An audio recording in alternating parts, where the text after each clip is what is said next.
ดซื้อมาแต่หึงละบ่นี่นะ ทั้งแล้วใช่นะมันมีอย่างนี้นี่ เล็ก เล็กแล้วก็สังกะสีเนาะ ดินนี่ก็เอาไปคนเองเลย ดินคนอยู่ใช่นะ คนอยู่ทางนั้นนะ ขุดดินอยู่ทางมาถมเอง โด บ่ ยเอาล่อพ่นใช้ล่อตอนนั้นเบิ่งอยู่ในนี้ละ แปลว่าอันผัวเจ้าหันบ่ โดย โอ้นี่ขวดล้างเบียร์เนาะ โดยลองเบียร์รถ แม่นบ่เลยบ่นี่นะ แมนมัน กันเชื่อว่าก็เป็นพวกอันเศษของเก่าเนาะ โดย ใกล้ป้อยไปเบิดบ่นี่นะ บ่มีใกล้กายคายมันแล้ว อ๋อ ตัวนี้บ่ได้เลิกแล้วเขาขุดเพียงนี้แล้ว เอ้า แต่ว่าบ่มีเงินจ้างเขาก่อเลยปะนี่ แต่ก็ในคุดนั่นเลิกแล้วบ่ โดยเพียงแอวพี่แล้ว อันนี้ได้ โดย โอ้นี่บ่รถถีบ โดย อ๋อสีหยังก็ นางแต่งจริง สีดำเนาะ โดย ว่าไปนอนอยู่ในหมู่กัน3คนบน บ่แม่นนอนอยู่เฮือนนี่ หมองนอนแล้วบ่นี่นะ โดยเบื้องนี้น้องเบื้องนี้พัน นอนอยู่เจพี่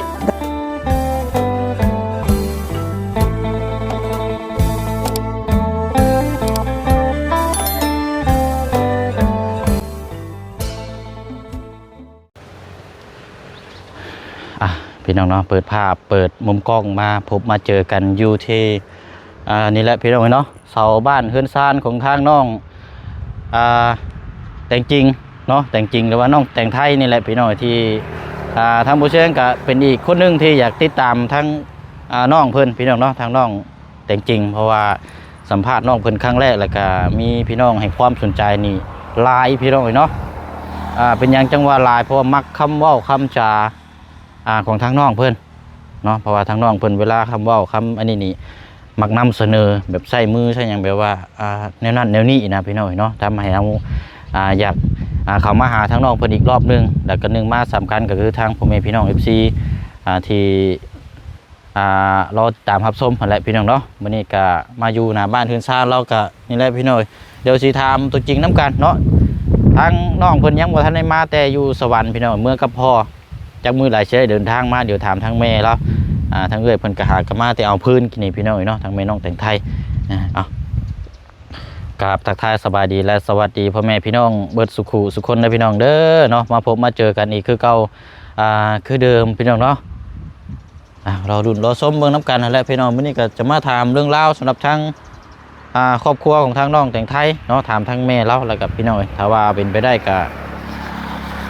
มีโทรศัพท์บอกเขาจะได้โทรดินกับทางน้อง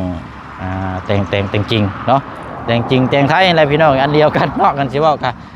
โอ้ยเนาะเฮือนเราก็1 2 6 12 13 14 15ต้นแต่ว่าก็ลายผ้าลายปีแล้วนี่พี่น้องเนาะไปแต่เสาเราก็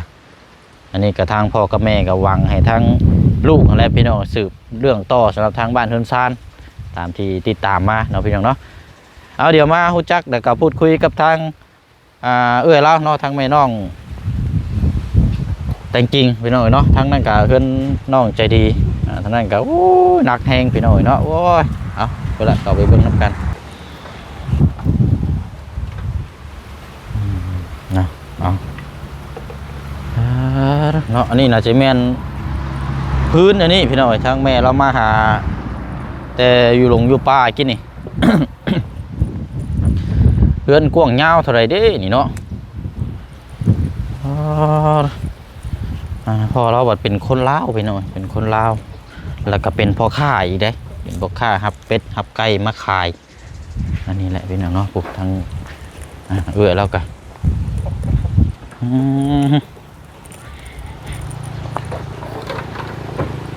โดยเอาสบายดีเด้อโอ้ยเนาะเป็นที่ไหนอันนี้เนาะรอบที่2แล้วมาหาเพื่อนมื่อนี้พี่น้องเอ้ย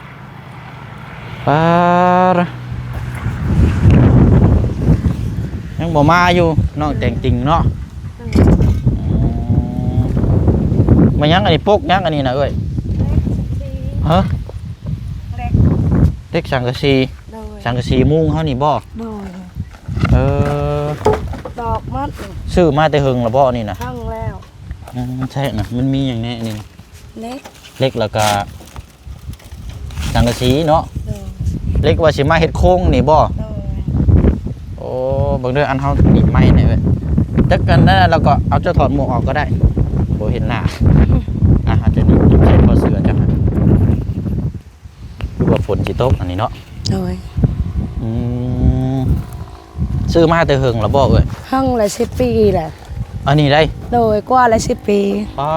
มันบ่ไปเบิดแล้วบ่อันนี้นะ เมียงกินมัดนี่ ฮะ เมียงมัด แบบได้เงินมาแบบซื้อเล็กซื้อน้อยนะนี่เนาะ โดย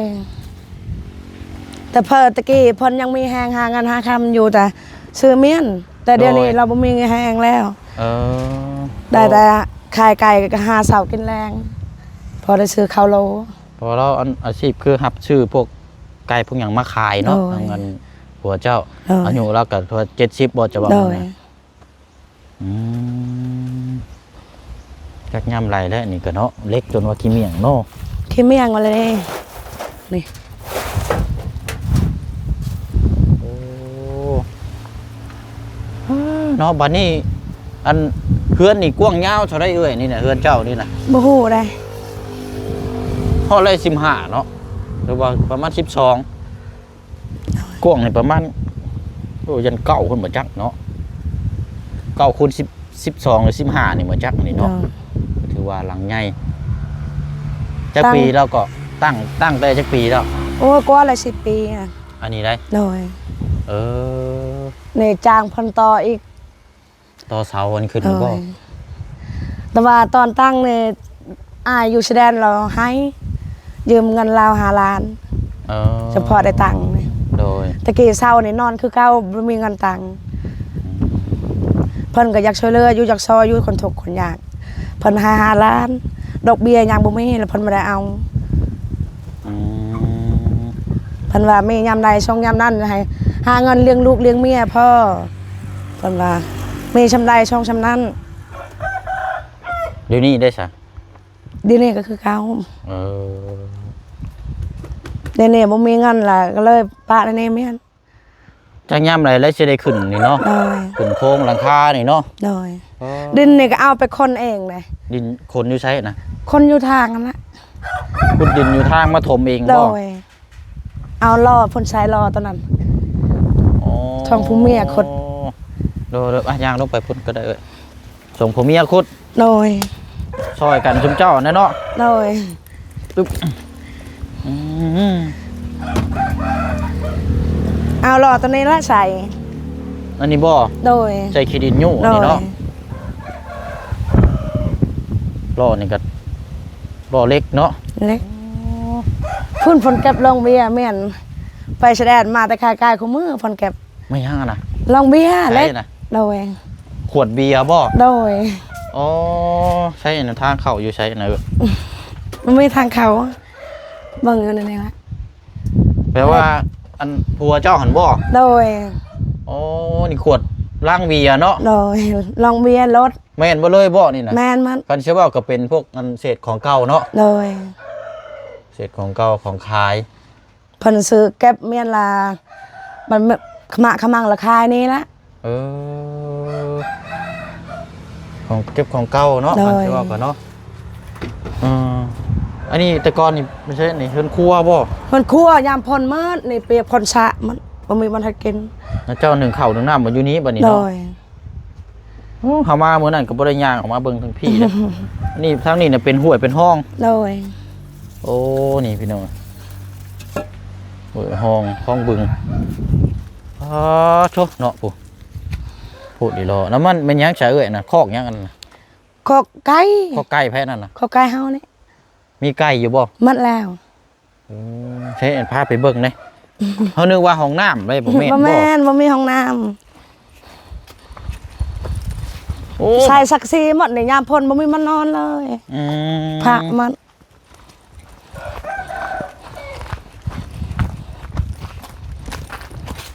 โอ้คอไก่ชุมเจ้านี่บ่ โดย คอไก่คือว่าแล้วเราเป็นพ่อค้าเนาะ โดย อืม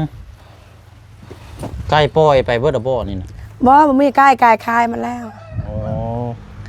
บ่ได้ซื้อมาเลี้ยงซื้อมาขาย แปลว่าเฮ็ดไว้ซื่อๆอันนี้ โด เนาะ ย โอ้เฮ็ดคักแท้เนาะโอ้เลี้ยงแบ่เลี้ยงหยังก็ได้ขอแบบสิเนาะ บ่มีบ่เลี้ยงแล้วมีแต่ดินเขาสวนมันสวนกล้วยเขาเขาบ่ให้ปล่อย อันนี้ก็จักปีแล้วสาเหตุอันนี้ โอ้ยกว่าแล้ว4-5 ปีพุ่น คอกนี่ได้ โดย เอาไว้เป็นซื้อไก่ก็มาปล่อยค้างไว้นี้เนาะ โดย เออ วางแล้วในตาย10 กว่า10 กว่าโตพุ่น ไก่เห็นบ่ โดย ตีน ให้เขา ห้า กินมันรูป ไก่ตีน5เนาะ โน่ บ่มีหยังมีแต่หาเช้ากินแรงละอายเอ้ย หาเช้ากินแรง โดย สุดท้าย คันให้เฮ็ดส่วนก็บ่มีดิน1 2มาน่ะเราบ่มีแฮงเฮ็ดแล้ว อืมหลายเนาะ โดย อันมันดินจุมเจ้าฮอดใช้ชานี่ดิน มีแต่ค่านี่นะ ฮอดลักหัวมานี่บ่ โดย ลักหัวมานี้เนาะ โดย ลงมานี่บ่ โดย คงไปฮอดเฮือนน้องใจดีพุ่นบ่ ขอบแบนน่ะก็ตั้งดินเขา ดินอันตัวนั้นบ่ โดยนี่ดินผู้เจ้าของซื้อดินตัวนี้ละ โดยมีแต่ดึงไปนี้เนาะ โดยขอตังน้ำเพิ่น เสียงไก่ยังไก่เจ้าบ่นี่นะ โดย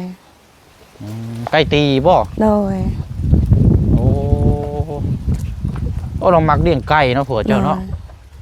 นี่พี่น้องเอ้ยอันนี้ก็เอามาขายบ่หรือว่าเลี้ยงแบบใดซั่น เอาไปขายเลี้ยงบ่มีเขา ห้องยำห้องเดี๋ยวจังไปขายเนาะ โดย มีแต่เกิดผูไปเลยนี่พี่น้องตัวในข้อหันกระแมนบ่ตัวนั้น แม่ อันว่าวอะไรอันใช้ลูกไปใช้นะ ไปมาแล้ว ไปน้ำพัวมาแล้ว ลงไปพุ่นไปเลยฉันบ่ โดย มีลูก2 คนเนาะ 4 4 คน โดย ลงไปพุ่นไปเลย โดย เจ้านั้นอยู่ผู้เดียวเดี๋ยวนี้ มี นะ ผู้เดียว ไปกินข้าวน้ำแม่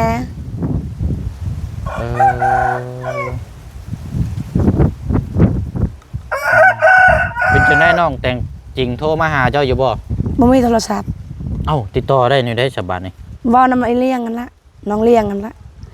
เออน้องเลี้ยงเนาะ โดย น้องเลี้ยงมีโทรศัพท์เนาะ มี แต่เจ้านี่ก็ทางน้องอันน้องแต่งจริงนี่ก็มีโทรศัพท์อยู่ ใช้โทรศัพท์พอ เอาใช้โทรศัพท์พอ โดย แต่ว่าเจ้านี่ก็บ่มีโทรศัพท์เนาะ บ่มี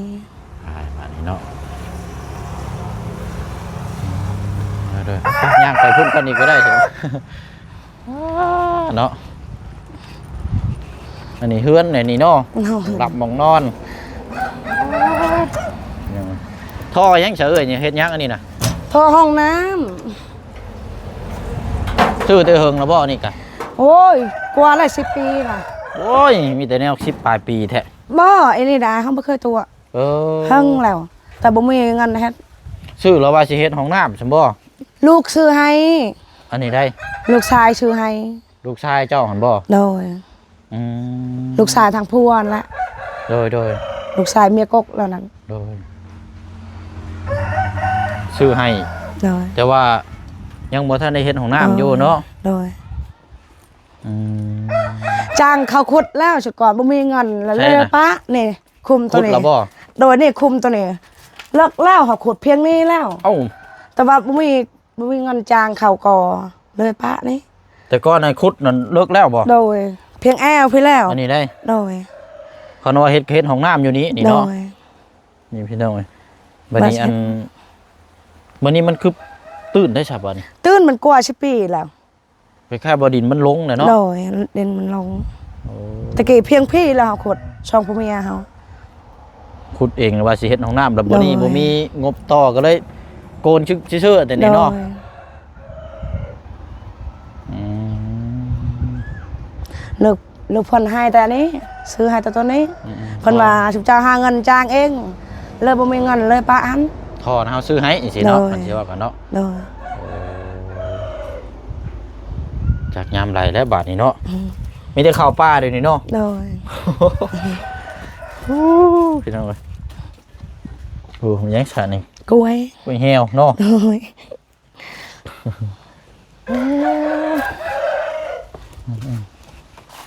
เก็บกระป๋องเบียร์ยังขายเนาะเราก็ โอ้ย อันว่าบ้านนันพัวน่ะเจ้าบ่ฮู้เนาะว่าอยู่บ้านใดเนาะ โอ้ อยู่สวรรค์กะ บ่เฮาบ่เคยลง อยู่ จักเทื่อ อยู่เมืองยังอะนะ บ่ โอ้อีกอ้าวเนาะเจะบ่ได้เคยลงไปจักเทื่อเลยบ่ บ่เคย อยู่น้ำกันจักปีแล้วนี่ โอ้มันก็กว่าละ20ปี ก็ปัวเจ้านี่แหละ เลย อ๋อบ่ได้ลงไปสวรรค์จักเทื่อ บ่เคยยามย่านเราทางไปเมืองสวรรค์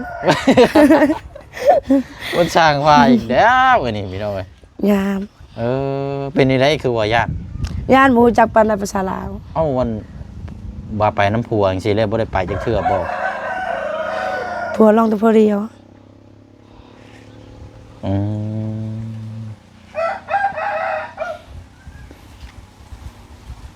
บ่เคยไปจักเทื่อสิอยู่น้ำคือบ่ไปเที่ยวนะอยู่สวรรค์ว่ามีหลายหม่องหลายบ่อนได้ เที่ยวบ่มีงาน ได้อยู่สวรรค์แถวไปเลาะหิมโคงน้ำโคงเคยเห็นอยู่บ่เอ่ย เคย บ่เคยไป เด้อเอาพี่น้อยเนาะนี่ได้อันนี้โอ้นี่บ่รถถีบ เด้อ อ๋อสีหยังก็ นางแต่งจริง สีดำเนาะ หน่อย ใหม่แห้งนี่เนาะนี่เนาะโอ้เพิ่นละเจ้าของเพิ่นมานี่เนาะโอ้เสียงกระลิ่งกัน ไปเนี่ยได้ช่องไอ้น้องเขาละขี่นำกัน อืมไอ้น้องอันยังคำยังเฮียนอยู่เนาะ หน่อย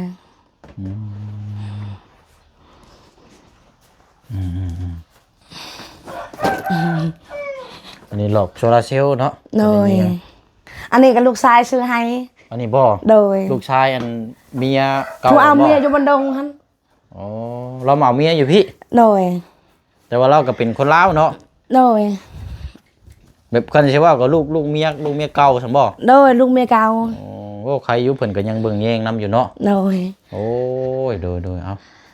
ดีแล้วพี่น้องแต่ว่าน้องแต่งจริงนี่มานี่เราบ่ได้นอนอยู่น้ำชมเจ้าบ่ นอนนี่เราพระห่มเรา เอ้าคือว่าไปนอนอยู่น้ำหมู่กัน3คนบน บ่แม่นนอนอยู่เฮือนนี่ หมองนอนเราบ่นี่นะ โดย เบื้องนี่น้องเบื้องนี่เพิ่น นอนอยู่เจพี่ โดย คือว่านอนอยู่น้ำพ่อน้ำแม่อยู่ โด เนาะ ย อันนี้ผ้าห่มผ้าแพร่แล้วอันนี้เนาะ โดย ตกกลางค่ำกลางคืนมานี่มียุงอยู่บ่เอ่ย นุ่งลาย กลางมุ้งตลอดบ่นี่ โด นะ ย โอ้ มุ้งก็มัดขาดนะ ทางน้องเพิ่นเวลานอนกับปูสาดนี่เด้อเนาะ โดย อืม ยามผลหมดเลยสระนี่ส่งเสื้อบ่มีมันหอยเลย สาดเข้ามาเนาะ โดย เปียกไปเลยแล้วแถวนี้เนาะ โดย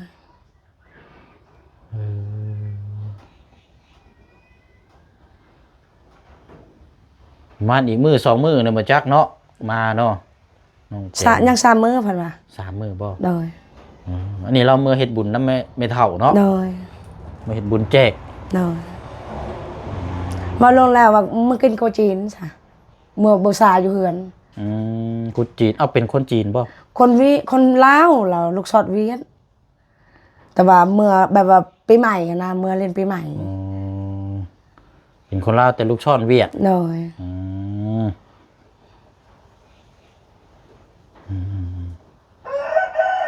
อันทางน้องแจ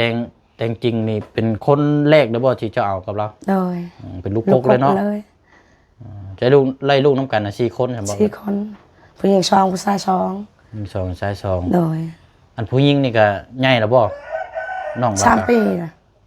3 ปี โดย น้องของน้องแต่งไทยนี่บ่ โดยบ่แม่นน้องผู้แบบว่าน้องล่านะเป็นภาษาฉันจ้ะ เออ ผู้หญิงครับ น้องของทางน้องแต่งไทยนี่กับผู้หญิงบ่ โดย อายุจักปีซะพุ่นน่ะ ผู้น้อยนั่นล่ะว่ะผู้น้อย ต่อจากเราหั่นแหละ ต่อจากเราผู้ชาย ผู้ชายบ่ โดยอายุ12 ปี 12 ปี โดย เขาโรงเรียนอยู่เนาะ เข้าโรงเรียนนำเอ้ยปานำกัน ไปนํกันเนาะ โดย เอาพอดีแล้วนี่มานี่ลองเลยเนาะ เจ้าก็ขี่เป็นอยู่บ่เอ้ย เป็นอยู่หน่อยหนึง ปั่นได้อยู่เนาะ ป ปานไหน แต่ว่าโซลานี่ตัวนี้บ่ ตัวนี้เฮาก็บ่เคยเลย เอ้าจังว่าแท้เจ้าบ่ได้ขี่รถจักรเป็นบ่ บ่เป็นแต่จริงๆเป็นมัน อืมจริงๆเนี่ยเคยขี่อยู่เนาะ เป็นแล้วเฮาขี่รถเนี่ยเฮาย่านซ้ำ เจ้าบ่ได้เคยขับขี่จักเทื่อบ่ บ่ไปใช้ก็ให้น้องไปส่ง มีแต่ซ้อนเนาะ มีแต่สอน เออ อันนี้รถพูดประขาขาย อันนี้บ่ โดย รถค้าขายเนาะซื้อ โดย อย่างต่างๆเนาะ โดย เอาแหละพี่น้องอันนี้ก็พอเราขึ้นมาพอแล้วถ้าพบเจอก็จังถามจังคุยน้ำกันเนาะ โดย แต่น้องแต่งจริงนี่ก็โอ้พี่น้องเอ้ยเนาะทุกนายก็เว้าคำจาทางน้องเพิ่นนั่นแหละพี่น้องเอ้ยก็เป็นคนเว้าอ่อนโยนแล้วก็มีทักษะในการเว้าการจาเรียกว่าดีพี่น้องเอาเอ้ยออกมาพริกก็ได้เดี๋ยวไปย่างไปรดน้ำพุ่น ยาม ก็ ฮ้ ได้ อนโอ้อยู่บ่ได้ซ้ำเดือนห้า เริ่มฮ้อนได้นี่ก็เนาะที่นี่คือว่า ฮ้อนใน สิ ลี ตก รอ ฝุ่นคือว่าสิตกนี่มันจะแสบบีบาดนี่เนาะอันพุ่นละไปรถเฮาก็ได้เอาไปเอาอัน โดย จักสิเอาหยังพี่น้องมีแต่มีและกับเดี๋ยวสิเอานุ่มให้ โดย เจ้ากินข้าวแล้วบ่ กินก็มี ต้มมีบ่ โดย เออต้มมีต้มลวกผักเนาะ โดย บ้านเฮาเนาะ นี่ใช่อันนี้ก็ไปเก็บอยู่ชะแดนนะ มายังอันนี้นะ โกงนี่ อันนี้บ่ โดยเพิ่นให้อยู่ชะแดนนะ ท่อนี่ โดย แล้วเอามาใส่ทางเฮือนเข้า โดย โอ้ ทอเขาให้มัดเลย ซองอันนั้นบ่ โดย แต่เฮามาดินมาถมเอาบัด โด นี้เนาะ ยเพิ่นให้ทุกข์เห็นอยากเพิ่นให้ อืมเนาะเอ้าพอได้ทางเที่ยวเขาเนาะ โดย ได้ไปเนาะมันไผซะนี่เว้ย มันแม่เท่า มันไม่ตู้นี่บ่ โดย โอ้ดินเนาะกว้างเลยนี่เนาะ โดย อันสวนมันเจ้าได้บ่ได้มีบ่ เฮาบ่มีดินแผ่นหนึงก็บ่มี เอ้าบ่ได้เห็นหน้าบ่นี่น่ะ ให้ส่วนก็บ่มีหาแต่กินน้ำพัว อืม พัวไปหาค้าขาย มีแต่อันว่าให้หน้านี่บ่ได้เฮ็ดเนาะ โดย บ่ปานซะบ่มีถุงซับใช้พกเสื้อเลยเด้อ โดย บ่ได้มีอันนั้นบ่เฮือนเจ้าบ่ได้มีไฟบ่ บ่มี ปัจจุบันกันเพี่ว่าสิถามว่าใส่ตู้เย็นนะบ่มีเนาะ โดย ไปน้ำกันบ่เลยอยู่คนเดียวเนาะ โดย โอ้ยบ่คิดฮอดบ่คิดฮอด เงาคือกันเลยอยู่ผู้เดียว คืนนี้นอนจนบ่หลับ โทษเด้อเด้อ โดย คิดฮอดก็โทรหา โดย ฮอดก็โทรหาเอาอันนี้เด้อเด้อ ขอบใจ ฝากของต้อน โดยขอบใจละลาย โดยเอาละเดี๋ยวเบิ่งทางน้องแต่งจริงมาเพิ่นแหละไปหน่อยได้พูดคุยกับทางน้องเพิ่นเพราะว่าพี่น้องคนหนึงเนาะ โดย แล้วก็เว้าคำจาเว้าเป็นคือแม่เรานี่แหละพี่น้อง ไปดินสวรรค์เด้อไปเที่ยว มันก็ยาน เอาโอเคได้อเฉยเด้อเอาอยู่ดีมีแห้งเนาะ อยู่ดีไม่แห้งสุขภาพแข็งแรง โดยเอาเนาะ โดย เป็นยังไงเมื่อเบิ่งกระเป็ดกระไก่อยู่เฮือนบ้านนี้เนาะอยู่แลทางนี้ท่าเนาะบ่มีคนอยู่เฮือนนี่ก็ยากได้นี่เนาะไปตอนนั้นแหละพี่น้อยเนาะพูดคุยรู้จักนำกันอีกมุมมองหนึงเนาะอันนี้ก็ทางเคสของทางน้องแต่งจริงเนาะอันนี้ทางแม่เราอันนี้พี่น้อยแม่เราก็สิประมาณ30หรือว่าน้อยๆนี่แหละพี่น้องแต่ว่าผัวอายุ70ปลายเนาะไอ้ผัวอายุผู้บ่าวเฒ่าสาววิธีนะพี่น้องกันสิเว้ากันเนาะเอานะเพิ่นก็ยังหักแพงกันพี่น้องเนาะสู่ซนหาอยู่หากินซอยกันประคับประคองกันไปเนาะเอามีโอกาสรอบหน้ารอบหน้าเนาะเดี๋ยวมาเยี่ยมยามตามข่าวติดตามเบิ่งนำกันอีกต่อไปเนาะพี่น้องเนาะเอาเราลุ้นเราชมเบิ่งนำกันทั้งน้องแต่งจริงแต่งไทยเดินทางมามือใดเนาะพี่น้องเนาะเอาคลิปนี้ลาพี่น้องไปก่อนบ๊ายบายเด้อพี่น้องเด้อสบายดี